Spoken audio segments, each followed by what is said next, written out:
Сынып оқушылары, бүгін біз 14-ші жаттығуды орындаймыз. Сұрақтарыңыз болса, комментарий қалдырсаңыздар болады. Каналға тіркеліп, лайк басып отырыңыздар. Ал бірінші жаттығудан бастап шығарайық. Бізде тросқа ілінген жүктің массасы М 15 центнер. Троста пайда болатын серпімділік күшінің модулін анықтаңдар деді. Бұл жерде бізде серпімділік күші ауырлық күшіне тең болып тұр. То есть F серпімділік күші тең болады F ауырлық күшіне. Енді мына жерде бірінші біз халықаралық бірліктер жүйесіне айналдырып аламыз. 15 центнер ол бізде 1500 килограмм болады екен. Өйткені 1 центнерде 100 килограмм болады. Енді F тең болады mg деген формуламен шығарамыз. Орындарына қояйық. 1500 килограммды көбейтеміз 10 метр секунд квадратқа, яғни g-ді біз 10 деп аламыз. Сонда бізде 15 000 ньютон қалады, немесе 15 килоньютон болады екен. Жауабы осы. Ал енді екінші есепті шығарамыз. Денеге бір судың бойымен бір бағытта F1 9 ньютон, F2 12 ньютон екі күш әсер етеді. Осы күштерді графикалық түрде бейнелеңдер және олардың тең әсерін табыңдар дейді. То есть F-арды табуымыз керек. Бірінші графикалық түрде бейнелеңдер дейді. Так, былай сызсақ болады. F, мысалы, бірінші F1 күш болса, дәл сол бағытта бізде F2 күш бар. F2 күш осылай әсер етеді, F2. Енді осы жалпы күш мына жақтағы. Бұл F-арды береді екен. Енді біз осы F-арды табуымыз керек. F-ар тең әсерлі күші, ол бізде қарап тұрсақ, екеуінің бағыты бірдей.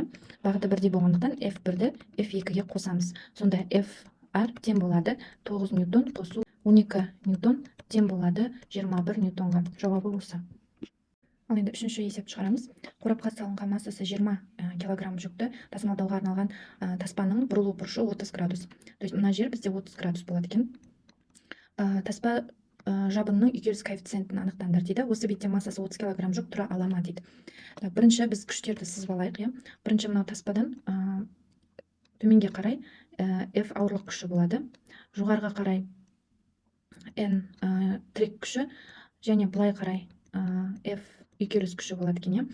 Енді бірінші OX өсі арқылы жүретін күштерді проекцияларын жазып аламыз. Ол бізде mg, бірінші OX-те мына үйкеліс күші, және тарту күші.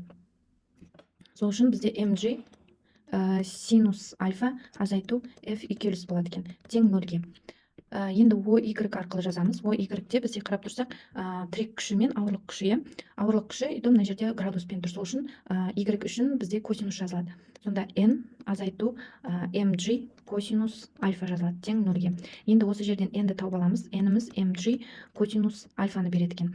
Енді осы формуланы мына жерге әкеп қоямыз. Бізде үйкеліс күшінің формуласы ол мю N-ге тең. Осының орнына әкеліп N-ді қоямыз. Сонда бізде қалады mg синус альфа азайту мю mg косинус альфа тең 0-ге. Енді теңдіктің мына бетіне мынаны ауыстырамыз, мына берілгенді. Енді сонда қалады mg косинус альфа тең mg синус альфа. Сонда мына жерде mg-лар қысқарады, и мюді табамыз. Мюміз тең болады екен синус альфа бөлінген косинус альфа. Бұл бізде тангенс альфаны береді. Тангенс альфа. Тангенс бұрышымыз бізде 30 градус. Сонда 1 бөлінген түбірасты 3-ті береді екен. Тангенс 30 градусымыз. Енді екінші сұрақ бізде 30 килограмм жүк тұра ма деген сұрақ. Енді ауырлық күшін табамыз. F ауырлық күші ол тең болады m2, яғни мынау массадағы 30 килограмм массаны жазамыз. G синус альфа. Тең болады m 30 градус көбейту g 10 аламыз, көбейту синус 30 градусымыз бізде 1 бөлінген 2-ге тең. Сонда 150 қалады екен, 150 ньютон қалады. Енді үйкеліс күші F үйкеліс мю m1 g косинус альфа. Орындарына қоятын болсақ, мю бізде мынау шыққаны, 1 бөлінген түбірасты 3 қалады, көбейту 20, көбейту 10, көбейту түбірасты 3-те 2. Сонда мыналар қысқарады, тең болады 100 ньютон. Үйкеліс күші бізде 100 ньютонға тең екен. Енді салыстырамыз. Так, жауабы. Бұл жерде қарап тұрсақ, ауырлық күші үлкен болып тұр үйкеліс күшінен. Сонда жүк сырғып кетеді екен. То есть жүк бір орында тұрмайды.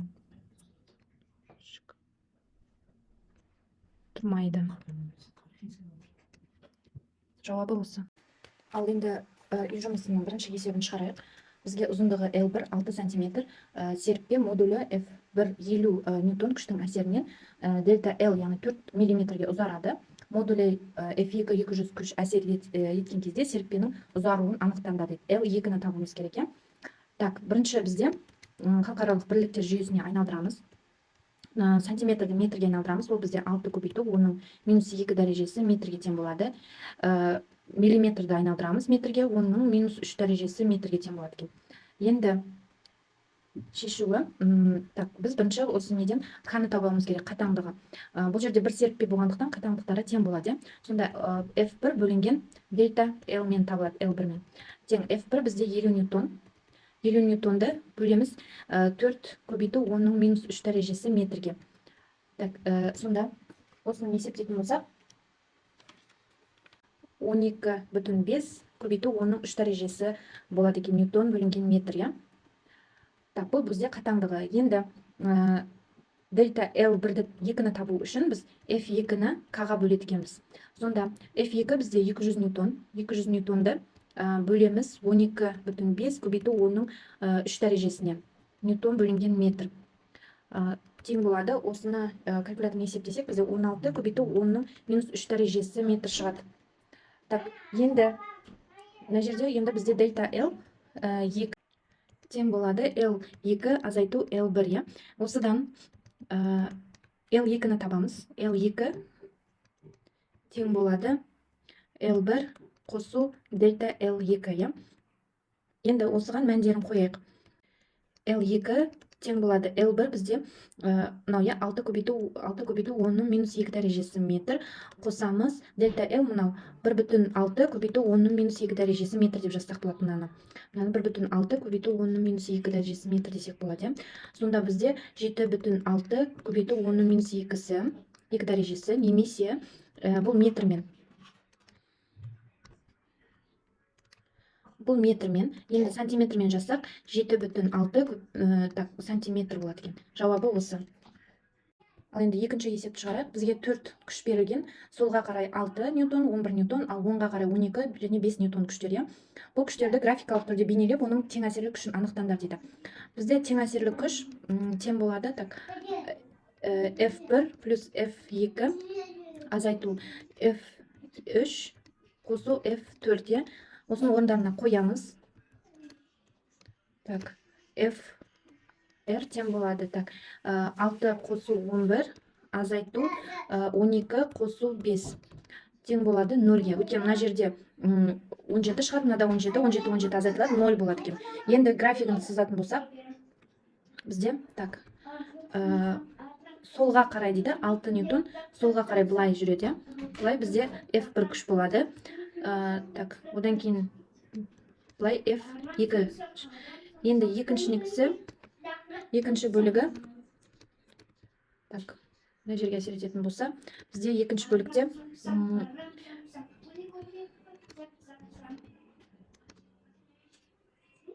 былай бір күш бар, 12 ньютон. F4-те, F3 мынау 3 болады, мына жері F4 болады екен. Осылай болады. И тең әсерлі күші 0-ге тең болады.